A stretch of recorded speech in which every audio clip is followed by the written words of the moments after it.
जय हिंद दोस्तों, आपका स्वागत है हमारे YouTube channel learning point with Abhishek में।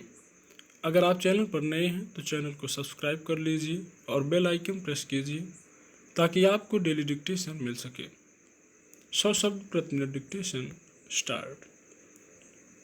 पर्यावरण पर संयुक्त राष्ट्र की ताज़ा रिपोर्ट सनसनीखेज है। रिपोर्ट में पूरी दुनिया को सीधे तौर पर चेता दिया गया है कि जलवायु संकट से बनने वाले हालात में अब बचने छिपने की जगह भी नहीं मिलेगी।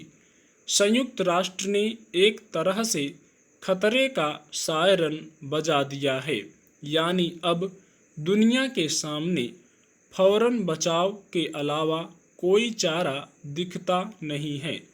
जलवायु संकट को लेकर रिपोर्टें तो पहले भी आती रही हैं, लेकिन इस बार की रिपोर्ट आंखें खोल देने वाली है। वैसे जलवायु संकट पर संयुक्त राष्ट्र ही नहीं बल्कि देशी विदेशी संस्थान, सरकारी और गैर सरकारी संगठन भी लगातार चेताते रहे हैं। लेकिन संयुक्त राष्ट्र के अंतर सरकारी पैनल ने इस बार दुनिया को चेतावनी भरे अंदाज में झकझोरा है। रिपोर्ट में साफ कहा गया है कि जलवायु परिवर्तन की गति का जो अनुमान था उसकी रफ्तार ज़्यादा ही तेज हो गई है। संयुक्त राष्ट्र की चेतावनी अपनी जगह है, लेकिन गौर किया जाना चाहिए कि हाल के दशकों में पृथ्वी के लगभग हर हिस्से पर कुदरती मार बढ़ती जा रही है। इस वक्त दुनिया के कई देशों में जंगल धधक रहे हैं। इससे तो लगता है कि आग की ये लपटें कहीं बहुत जल्दी शहरों को भी लपेटे में न लेने लगें।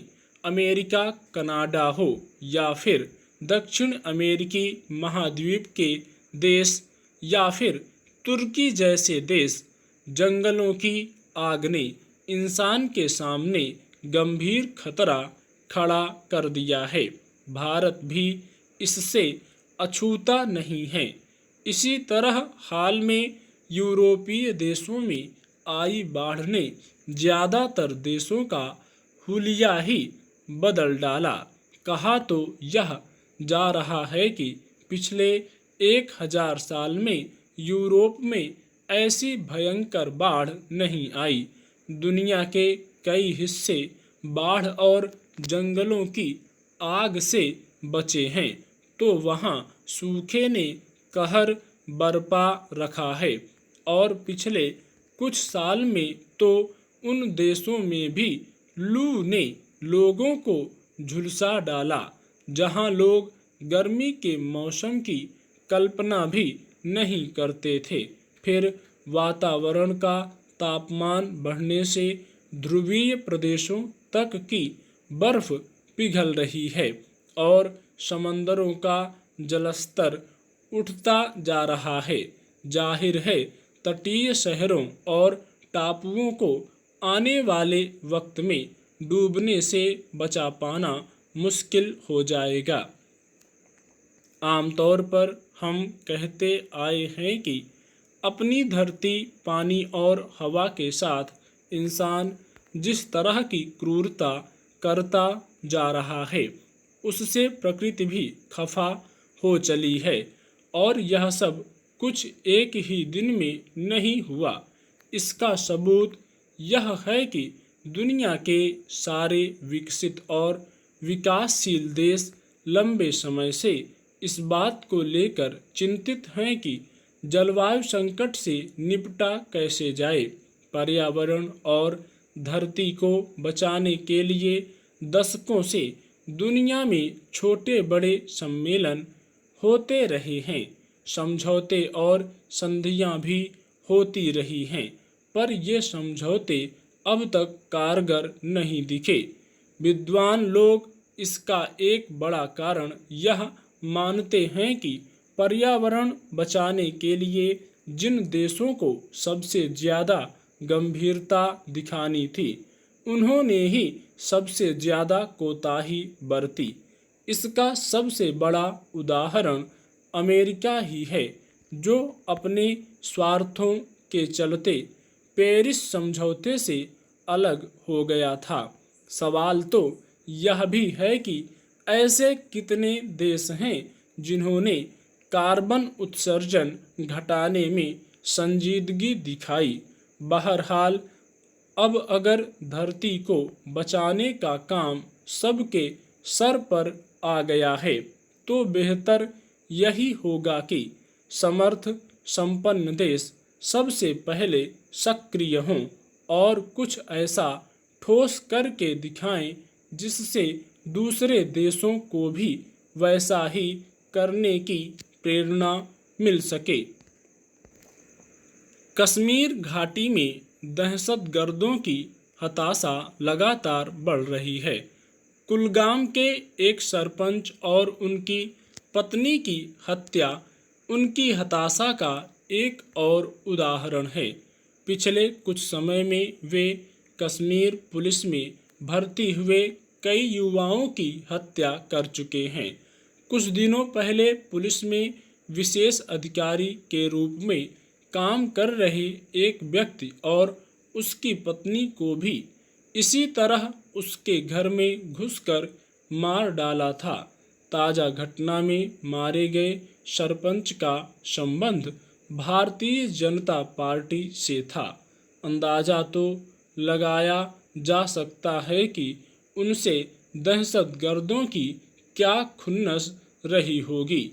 हालांकि आतंकी शुरू से अपने खिलाफ काम करने वालों को निशाना बनाते रहे हैं, खासकर सत्ता पक्ष के लोगों और सुरक्षा बलों को।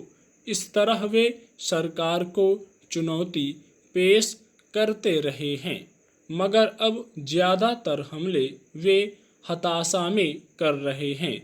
पिछले कुछ सालों में सुरक्षा बलों ने सघन तलाशी अभियान चलाकर ज़्यादातर आतंकी ठिकाने खत्म कर दिए हैं। उन्हें बाहर से मिलने वाली वित्तीय मदद रुक गई है, जब से राज्य का विशेष दर्जा खत्म करके उसे केंद्र शासित प्रदेशों में विभक्त कर दिया गया है। उनकी मुश्किलें और बढ़ गई हैं। स्थानीय लोगों का भी उन्हें पहले जैसा सहयोग नहीं मिल पा रहा, इसलिए उनकी खीज बढ़ती जा रही है। यह महज संयोग नहीं कि जिस दिन आतंकियों ने सरपंच और उनकी पत्नी की हत्या की, उस दिन राष्ट्रीय जांच एजेंसी जमात-ए-इस्लामी के ठिकानों पर छापेमारी कर रही थी। इन संस्थाओं पर आरोप है कि उनके जरिए आतंकियों को वित्तीय मदद पहुंचाई जाती है। आतंकियों को सरपंच से पहले भी परेशानी रही होगी, पर जब यह छापेमारी शुरू हुई तो उसकी प्रतिक्रिया में उन्हें आसान निशाना समझकर गोली मार दी। पिछले कुछ सालों से दहशतगर्द पोस्टर चिपकाकर गांव वालों को धमकाते रहे हैं कि जो भी उनके खिलाफ जाएगा, पुलिस या सुरक्षा बलों की मदद करने की कोशिश करेगा, उसका अंजाम अच्छा नहीं होगा। ऐसे कई लोगों को वे मौत के घाट उतार चुके हैं, जिन्होंने उनके फरमान की नाफरमानी की। ऐसे ही कुछ साल पहले उन्होंने हिदायत दी थी कि कोई भी व्यक्ति अपने बच्चों को कश्मीर पुलिस में भर्ती होने को न भेजे, मगर बेरोजगारी की मार झेल रहे कश्मीरी युवकों ने उनके इस फरमान को दरकिनार कर दिया। इसका नतीजा यह हुआ कि अब तक वे ऐसे कई युवकों को उनके घर में घुसकर मार चुके हैं। उनकी वही हताशा सरपंच पर भी फूटी। दरअसल घाटी में माहौल अब काफ़ी कुछ बदल चुका है। राज्य का विशेष दर्जा हटने के बाद सियासी उकसावे के चलते जरूर कुछ लोगों में नाराजगी थी, मगर अब वह काफ़ी हद तक पिघल चुकी है। स्टॉप।